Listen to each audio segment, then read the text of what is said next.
अस्सलाम वालेकुम नाज़रीन, शाम 7 बजे तो कशर खबरनामा हेत छुस बह साहिल अमीन तुंदिस खदमतस मज हाजिर तो खबरन तफसील जानने ब्रो अख नजर चन खास खबरन पे। ली फॉर्ड हेल्थ केयर लिमिटेड देश की सर्वश्रेष्ठ फार्मास्यूटिकल कंपनी। मंशियात पर रोड लागन बाबत मरकजी सरकार तो रियासती सरकार रलित मिलित काम करें जरूरी, इस्तेमाल करने वाले हिज बाजाबाद करी तो कारोबार करने वाले खिलाफ कार्रवाई जरूरी। अमित शाह जम्मू में कांग्रेस पार्टी हंद लीडरों तो वर्करों तरफ एहतजाज, मरकजी सरकार तो भारतीय जनता पार्टी खिलाफ सख्त नारेबाजी।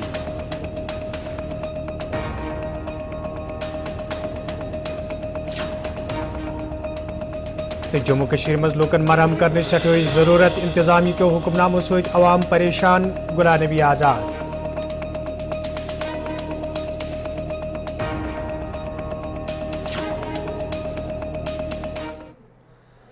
तो नाजरीन पेश खबरन तफसील। नई दिल्ली मज ये आज गरकुली मामलन हिज मरकजी वजारत तरफ तमाम रियासतन तो यूटीएन हिंदन जिम्मेदारन सहित मंशियात हवाले फर्स्ट नेशनल कॉन्फ्रेंस साज कर आव। तथ गरकुली मामलन हिंद मरकजी वजीर अमित शाह अत मौकस पे वोनमुत ज नारकोटिक्स मंशियात पे रोट लागन बापत जरूरी ज रियासती सरकार तो मरकजी सरकार करन रलित मिलित काम, युत जन अत पे रोट लागनस मज आसानी सपदे।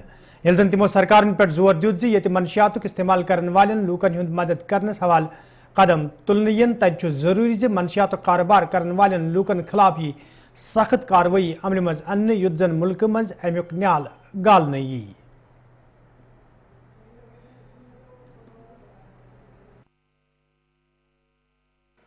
ये लड़ाई को कोई एक डिपार्टमेंट नहीं लड़ सकता।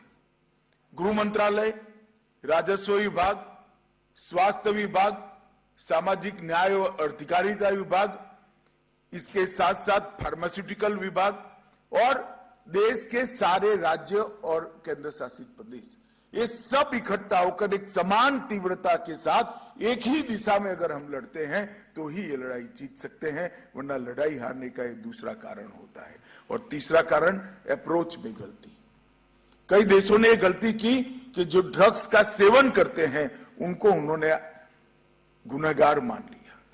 हमारा लक्ष्य स्पष्ट होना चाहिए कि जो ड्रग्स का सेवन करता है वो विक्टिम है, जो ड्रग का कारोबार करता है वो गुनहगार है, और उसके साथ निर्दयतापूर्वक रूथलेस अप्रोच के साथ हमने आगे बढ़ना पड़ेगा। ये तीन चीजें अगर हम कर लेते हैं हम निश्चित रूप से जीतेंगे, ऐसा मेरा विश्वास है।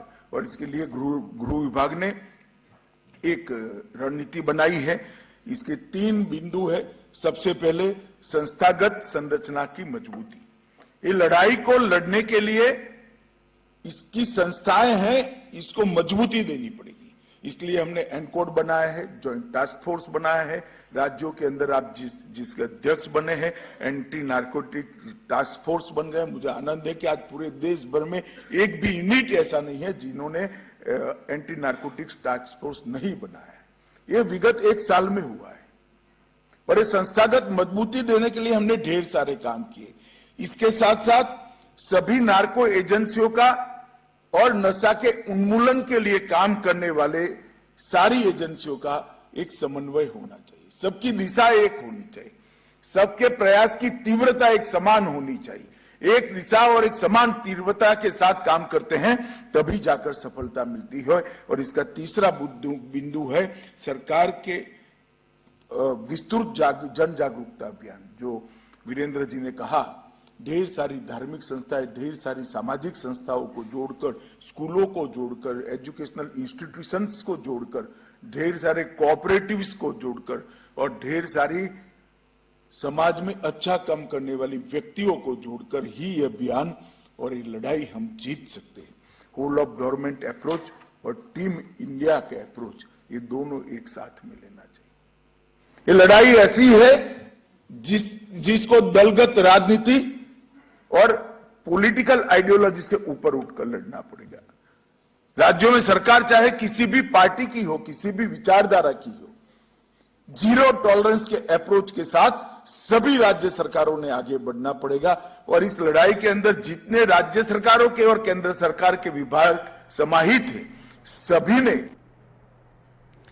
जुमिस में आज तक कांग्रेस पार्टी तरफ एहतजाजी मुजाहिर करना आमुत यथ दौरान एहतजाज में शामिल पार्टी लीडर तो वर्कर मरकजी सरकार तो भारतीय जनता पार्टी खिलाफ नारेबाजी करान। एहतजाज में शामिल लीडर तो वर्कर ये लतपोर वाकूक साफ शुफाफ तहकीकात करने मांग करान। तब वन आमुत भारतीय जनता पार्टी तो मरकजी सरकार तरफ यम वाद लूकन सत आमत तम वाद पूर करनस मज नाकाम सपजम।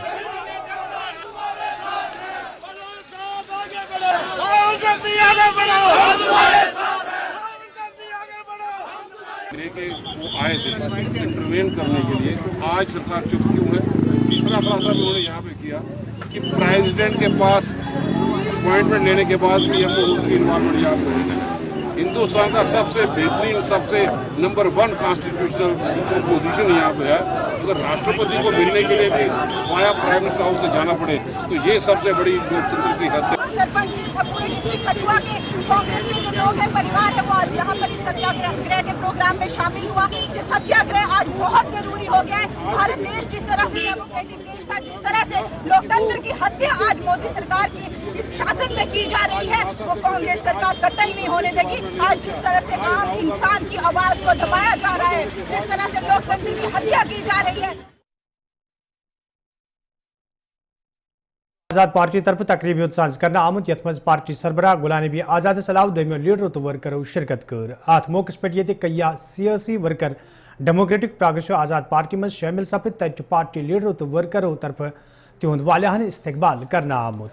यल जन गुलाम नबी आजादन जम्मू कश्मीर इंतजामी कन हुक्मनामन हवाले कत करान वोन प्रेत दोह इंतजामिया तरफ तीत हुक्मनाम जारी करने यम सत आम लोग तजब्जुक शिकार सपद।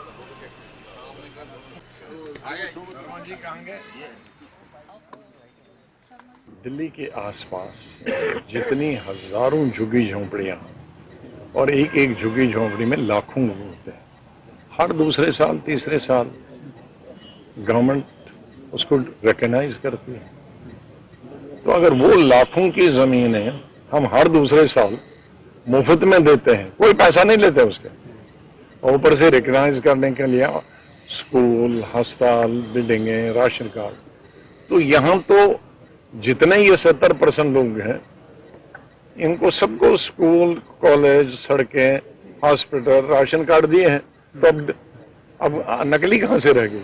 वो रिकॉग्नाइज हो गई। रिकॉग्नाइज और अनरिकॉग्नाइज में यही क्वालिफिकेशन है कि आप जमीन पे भी बैठ जाओ, सरकारी जमीन पे, और अगर आपको पानी, बिजली, सड़क, स्कूल, अस्पताल मिल गया तो यू आर, राशन कार्ड मिल गया, यू आर रिकॉग्नाइज। तो आज इतने साल, 70 साल के बाद एक सरकार को याद आ गया कि ये सब रिकॉग्नाइज नहीं है।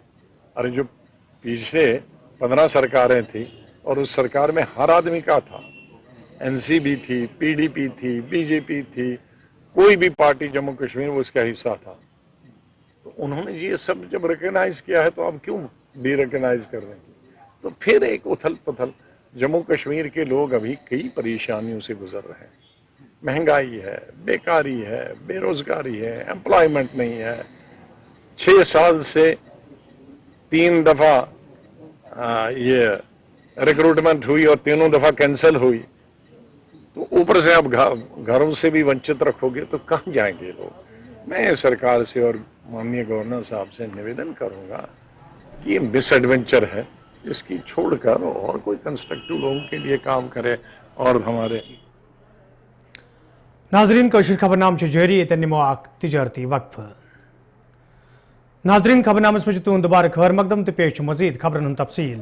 ईद हंदिस मौके पर ये वादी हिंदन बाजारन मज रौनक वुचन तक हंदवार कस्बस मज काम करने वालों दुकानदारों तो पटर वालों तरफ मायूसी हंद इजहार करान वन आमुत यदवे ईद हंदिस मौके पर अत बाजारस मज लूकन हुंद युन गन नजर गसान, ताहम यम वरी तुथ कह नजर गसान यम तमाम कारोबार लूक ते मुश्किलन मज हन आमद।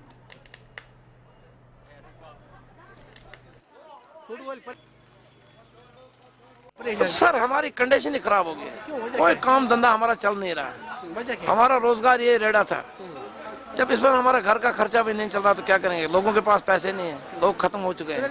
वो नहीं क्या किया है सर, 100-200 रुपया किया है बस, उससे क्या हमारा डैडी चलेगा? यकीन नहीं, आप हमारा सेब खोल के देख लो, ये तो चोरी की बात नहीं है सर। आप अपने जेब में नहीं डालेंगे ना, हमने डाला।